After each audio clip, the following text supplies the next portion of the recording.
Hello, we're back. We're back. Yes. I Not got like we've been anywhere, but we're. no, well, I got haven't a been together. I got a new knee.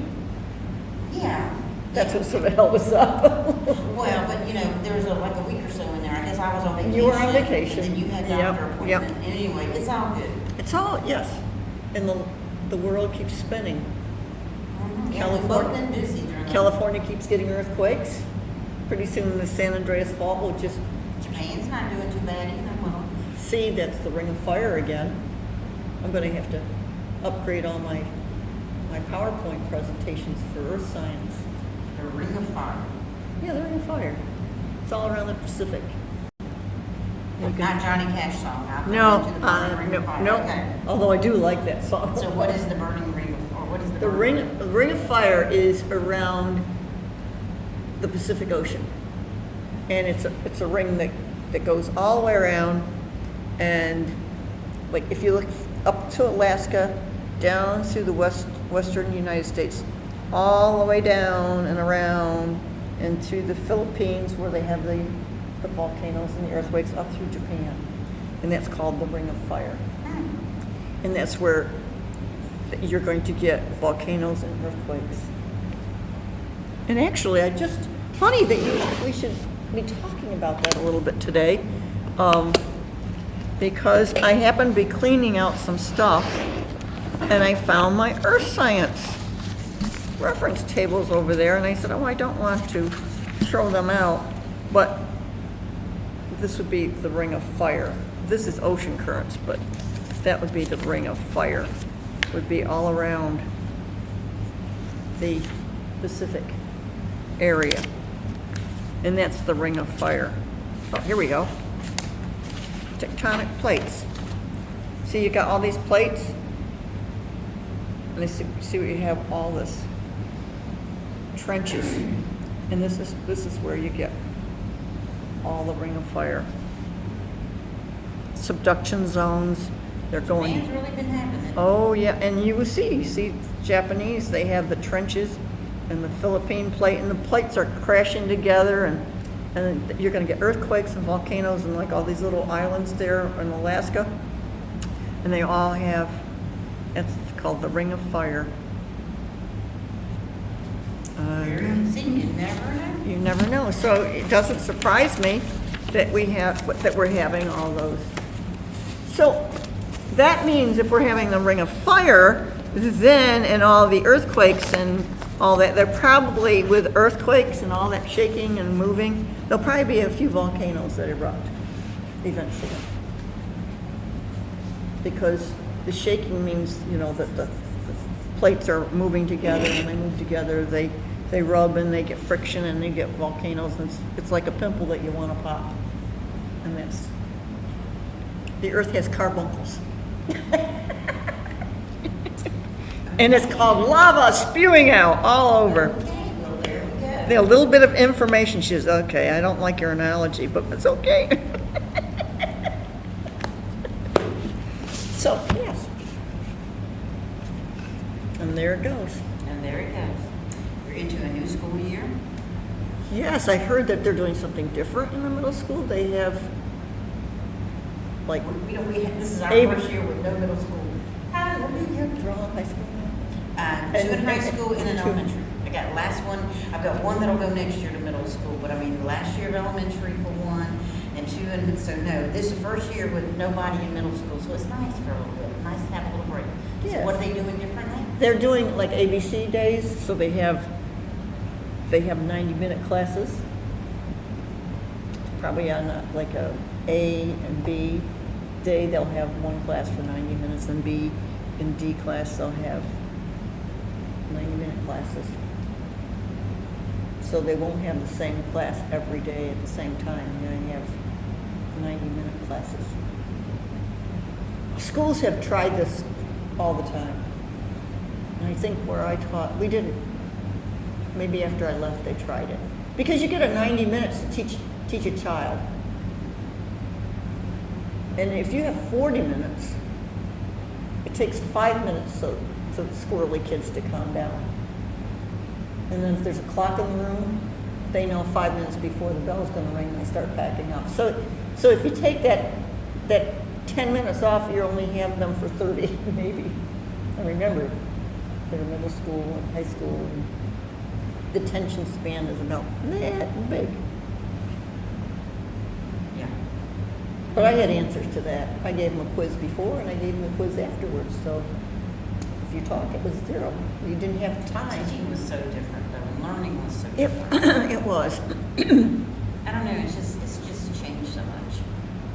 I wouldn't want to teach now, and I wouldn't want to be in school now as a student. Mm-hmm. There's so many too different much reasons. things, yes, for so many different reasons. So many different reasons, yeah. And the world just totally confused me. And I will state it again, I hate SOLs. I don't feel like they're good. I feel like I really feel like it hinders teachers and students from thinking outside the box. And that's a part of learning. Well, that's To called, me. it's a critical thinking. They And- have to be able to and look I at don't- something and break it apart. And I don't feel like that they're allowed to do that anymore, because if it doesn't fit into this SOL box, and then we can't teach it, and we've got to do it this way. And, it used to be that a teacher could pose something to us, and then we could dive into it, and then we could actually, and then it might be, now let's see what the book says. You know what I'm saying? So you get your critical, you get your thoughts, you get your... See, now, with science and math, they're more of a methods. Especially with lots of science, you've got math. But there again, you've got kids, like my husband was one of them. And he said he used to could sit there and he could get the right answer. But the teacher didn't like it because he couldn't work it out the way she wanted to. But he could sit there and he said, but the answer's right. And she'd go, yeah. And she would be like, but you didn't work it out. And so he would get a bad grade. And that's not right to me. Because if the answer is correct, I mean, how you got there doesn't... See, because now- your brain sees things different. Now, the approach as a teacher, I would say, well, you have the right answer. Talk me through how you did it. So verbalize how you did it.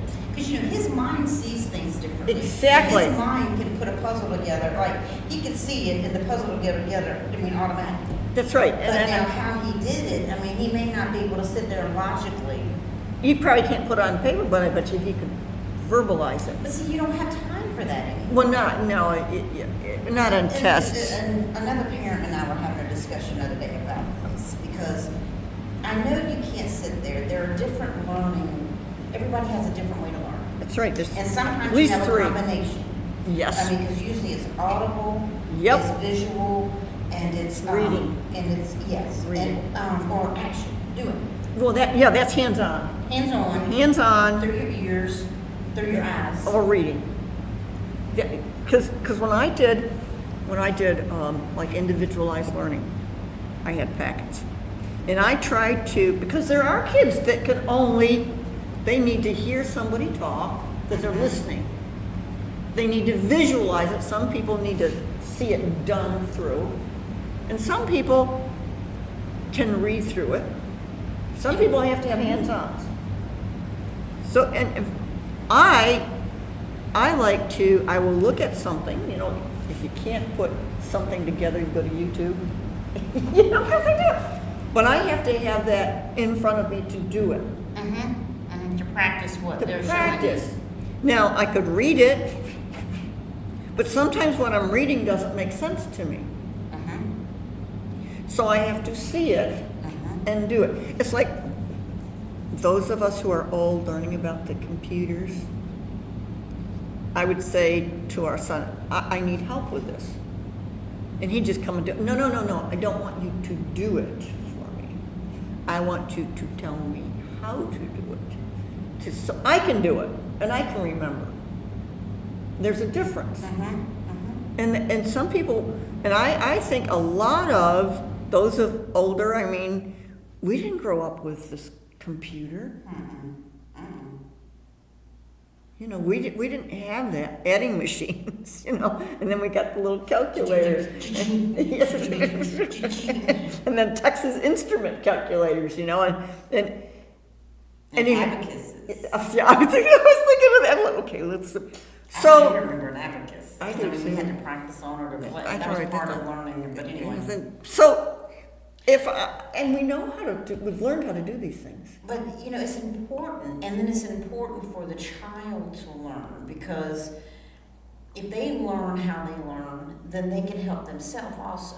Well, that's the And whole idea. And so hopefully, a teacher is not teaching one specific method, or else she's missing some kids. Or he's missing some kids. If you teach just one specific, because I'm the type that you can't sit there and totally lecture me, especially if it's something that I've got to figure out because my brain does not see in pictures. Now, my husband, I can sit there and tell him, I said, I want you to make me so and so and so, and I want it to look like. And he'll go, okay, I think I know what you want. He says, and I'll say, well, this is what I'm kind of looking at. And once I draw it, he'll go, yep, that's exactly what, but his mind sees it. It's because it's a different way, they think differently. And Yes. he also can hear something, and I'm listening to it again and stuff, but he's already got it dissected and can do it. And like I said, or he could look at the math problem, have the answer, but maybe not be able to tell you exactly how. Because he's done it all in his mind. But it doesn't mean, it doesn't mean that a child is necessarily not learning. It's just you've got to be able to engage how that child learns. See, that's what I loved about science. And I hated to just stand up and lecture. You lose half of them. Yeah, it's boring. So a lot of kids. Boring. And then there's other kids that are like, okay, and then they're taking And they're taking notes. Fine, I mean, pages, and I used to use the overhead projector, and I would give notes. But I like to have them do activities, which we would have in sciences. We have activities. Fun things, too. Or, okay, here's what I want you guys to do. I want this group, you are going to concentrate on, let's say, all the igneous rocks. And you're going to come up with a lesson plan. And you're going to teach the class. Because you learn by doing Because it. you learn learn. when you've got to teach it. And it was so, and they were good at it. Because they only had to concentrate on one thing, and they will listen to their peers when their peers get up there and teach their class. And all I had to do is refine what they taught. And they'd learn. So you were engaging them in different ways. Yes, yes. Mm-hmm. And I know that there's some subjects that may not be, but there's still ways to capture a kid's. I mean, there's so many things now, and I feel like, I feel like if you've got a class that kind of does it all, I mean, and it'd be interesting to see. A class of common sense. Here's a problem, have some fun. Tell me, here's a situation. Tell me how you're going to deal with it. And it could be anything. But even as adults, we learn the same way. I mean, we do the same thing, because I can't sit there, and that was one of the things that I love about our preacher. Every Sunday in the bulletin, he has notes, and then you fill in the blanks. Mm-hmm. But, it is true that the more you write things down, the more you read Sure. it, and the more you... And so, even as a kid and stuff, I would go through and I would rewrite, and I would do... My learning style was so different. But like I said, I'm not one that, especially, there's some things that you can tell me and I'll get it, but if it comes to putting anything together or See, I can see things to put together. So you see in pictures. I can see, I'm like, oh, I think I could do this, and try that. Yep. And that's how I can see that. Sometimes I'll do like little math problems in my head because I want to do some geometry. But that's how I work.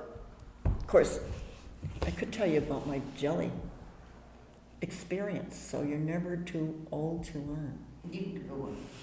Let's go. Tell me about your jelly. It was a science experiment done on the stove. Anyway, have you ever made jelly? Mm-hmm. Yeah. So I just made some hot pepper jelly. that's right, you did. Mm-hmm. So go ahead. Anyway, so we have our grapes. So I caught. Is this a recent thing that happened? Oh yes. Okay. Mm-hmm. It definitely Tuesday. Okay. Monday, and you have to understand fresh grapes that you pick from the garden that are either Concord, Niagara, Catawba, or Muscadines. They are not the grapes you find in the store. Mm-hmm. you can't even compare the flavor. So I cut a big basket, and I had a lot of grapes, and for every cup of grapes, you put in a quarter cup of water, and you mash them, and you boil them down. And then after you've boiled them and cooled them, you have to strain them to get the seeds and the skin and all that, and you're left with a juice. And you put the juice in the refrigerator overnight, because you get these little crystals of little, like, tannic acids or whatever that's in the juice, and you don't want that in your jelly.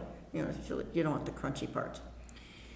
So I did that, and then I strained it again, and I ended up with 9.5 cups of grape juice. Okay. All right, and I had a big pot, and I put in, for each cup of grape juice, you put in 1 cup of sugar if they're tart. Okay. So I didn't put quite, because I like mine just a little tart. And then you boil. I don't put pectin, and I boil it down. You don't use pectin at all? Mm-mm, Okay. never have. I use a candy thermometer, and when it gets to Okay. a certain temperature, which I've recorded, and I know what temperature it needs to get at, and you stir it. So I turned around. Now I've got my big pressure cooker, not under pressure, but I'm just boiling my jars because I want them nice and hot and sterilized. Got that boiling, and I've got like a metal plate that I put underneath my aluminum pressure cooker because I don't want it to melt. Because sometimes they'll leave marks on your glass oven, your top. Oh, okay, I've So, got a gas stove. Yeah, I have one downstairs. Okay. Probably should use that. But anyway, I turned around and take a couple pills, and I hear,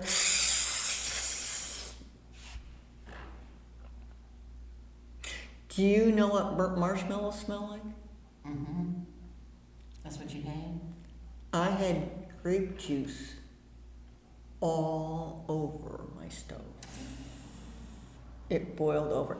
Because it's like a chemical reaction. It boils up, and it goes down, and boils up, and it goes down, and it boils up, and goes. And I wasn't stirring it, and I turned my back. So I learned that experiment. Either there's a choice here. So I learned, number one, you either get a bigger pot. Actually, there's 3 things. Never take your eyes off of it. And number 2, less juice. There's the lesson to learn.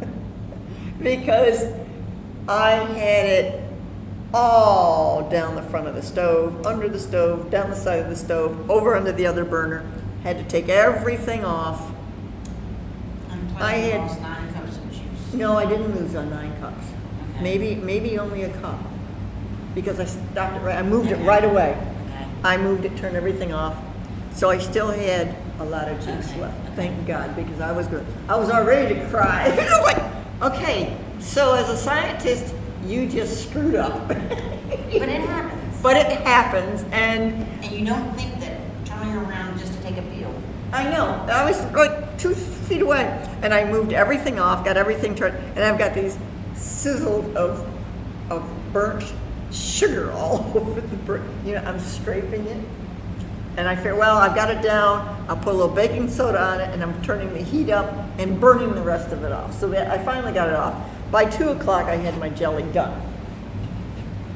2 o'clock, yeah, about that, because I refused to know, and ended up with actually 5 pints, 4 pints and 2 half pints. So I didn't lose a lot, but I learned a lesson. So this was not just visual; it was hands-on. Well, that's what, like the pepper jelly, because it told me to cook the sugar and the vinegar and the peppers and everything, but then it kept foaming up. That's what it does. And Foams it foams up. up and it foams up. And so then I had to get it to a good, because, like you said, it told me a 5-quart pot. And I put it in a 5-quart pot, but it needed apparently a large one. It needed 10 quart. So I had to cut it back just slightly because it told me to cook it on high. Yes. So I cut it back a little bit just to where it would still continue to boil, but not boil over. Because It's exactly what it does. It's a chemical reaction. It boils up and you stir it and it goes, and then bzz. And each time it goes up, the temperature goes up a little bit higher. So it's getting to that stage where it's a syrup and then it's a jelly and then you get candy stage or brittle if you want it. Well, see, that's the interesting thing, because I've learned 2 things here. One, in my jelly recipes, it never told me to let it sit overnight to get anything else out. Well, you don't, if you used peppers. No, I'm talking about when I was making grape jellies. Really? And blackberry jelly. Yeah. She never told me to let the jellies, once I squeezed it out and everything, then I could go on and make my juice. I never had that, but I haven't made that in a long time. Yeah, mine. And then the other one that you just said was, I've never known anybody to make it without pectin. You don't need pectin. The pectin cuts the boiling system, the boiling time Does it down. make it more like jam? No, it thickens faster because it's a thickener. Now, if you And then have, when you're without pectin, I make strawberry jam without pectin. what? Yeah. But you don't have to have it. Do you have to have it? Do you have, I don't know. You don't need, it's a temperature. And the pectin Interesting. is, See, I think things are I think the pectin, we're almost done. We are. Oh, we got Got 9 minutes left. The pectin acts like a catalyst that makes that sugar probably turn faster, so you don't have to go up to that high boiling point. I have never used See, I poured pectin. this in last. This recipe called for me to set it to the side, let it cool for a minute, then put it in and stir. And then when I put it into the jars, it was still liquidy, Mhm. and then it's And it's solidified. set, yeah, it's set, yeah. So I've never used, I use my candy thermometer, Okay. and I have written in my book the temperature. But with grape jelly, they tell you the grape juice to let it sit overnight. And I had crystals on the bottom, little crystals. But I didn't have a lot. It depends on the grapes, I think. Interesting. And if you don't have pectin, you can have a green apple, a tart apple. We'll do the same thing. You can cut and put the green apple in the juice, and it will act like the pectin. This is kind of interesting. See? I learn something new all the time. But this time what I'm going to do when I make my jelly is I'm going to boil the juice, and then I'm going to can some of it as juice and then put sugar in the remaining. So I will get juice and jelly from the same batch, and that way I'll have a lower amount and not boil all over. Like I said, I've never done hot pepper jelly, but I didn't want the peppers to go to waste, so I did that. So anyway, it's just interesting. I'm trying some different things, and when you go to look at recipes, you never know what's going to be the best recipe because if you've never made something before. But anyway, it's all going to be good. I love hot pepper. I made some, like I said, I think it was last year or the year before. I really should make some, but I'm the only one that eats it. Nobody else likes it. Well, I like it. We eat it during the wintertime. I love it on crackers with cream cheese. Mhm. Oh man, that could be my lunch. It really, it's so good. So maybe I should. I know I've got some jalapenos that are turning red. I wonder what they're going to taste like. It'll go with warming. That was the other thing that they mentioned, that putting a glaze on it. Can you imagine baking it and glazing it? Just as an aside, meat is so expensive that by the time we go to our bison hunt, the bison meat will probably be cheaper than the meat that you can buy in the store. Well, I'm getting ready to order some online, and it looks like it might be okay and stuff, but it's also going to be from farmers in the U.S. Bison? No, well, just meat. It's meat. going to be fish and chicken and everything. Oh, But really? it's raised by farmers. I'm going to Yeah, try it. yeah. See, Because, it's the stores. I mean, I don't know if you've been watching, but there's so many recalls on all kinds of food. Jalapenos lately, vegetables. I mean, war it's been meat, it's been- listeria, it's been- salmonella, and I'm wondering. It's been so many different. So the COVID didn't do us in, they're just going to kill us with the other stuff. We're trying to get rid of the food supply. And if that doesn't, then beware, because monkeypox is next. Yes, I saw something about that It's too. coming. I didn't even look at They it. come across the border. It's a whole other topic. Whole other A topic. whole other topic. We don't know. It's like you have a wound on your body and you put dirt in it. It's like coming across the border. And that's what scares. But yet she claims she's the border czar and going to get rid of it all, and hadn't done it yet though. Anyway, never mind. They've changed. I We're know. trying to That'll be that'll be another topic. That'll be a topic because and we didn't even talk about the Olympics. We didn't watch much of the Olympics. We didn't watch much of it. I watched it when we were at my sister-in-law's some, and it was mostly the swimming. But, We no, do. I just, there's so many there were so many parts of that. I mean, you've got the guy that beat up the girl. Oh, yes, I mean- with the Y, that got, well, Yeah. and I tried to read that, and then you had the opening ceremony. The opening ceremonies, That was the a- closing ceremonies I heard were interesting too. I did not see those. So the whole thing, I just don't understand it. I really don't get it. I got a lecture from one woman at church when I said, wow, I can't believe they did that on the opening ceremony. And I mean, everybody was, and I got a big, long lecture. It was, they didn't mean it like that. I'm like, okay, all right. I don't need a lecture, but I know what my eyes see. You know? Well, yeah.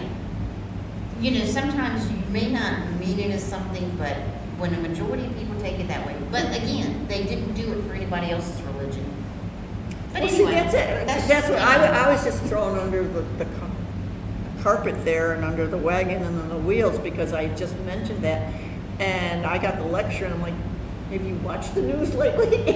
The rest of the world sort of sees the same thing. It wasn't just me. I just, it's like, No, even people that, it shocks some other people too. So anyway, lots to talk about. It's just There where is. do we begin? I don't But this know. one was a fun topic. This was and I fun. learned Food. something. food in And school. this is the year too this is the time of year because we are getting vegetables in and doing I know. stuff. So. I mean, I got eggplant, I got peppers, and I haven't been able to do a lot. And now the grapes are coming in. I think my apples, so we're gonna have some applesauce and Okay. do you like butternut squash? Mhm.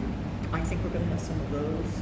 Okay. I think instead of pumpkin, everyone's gonna get butternut squash pie. What's the difference? You know,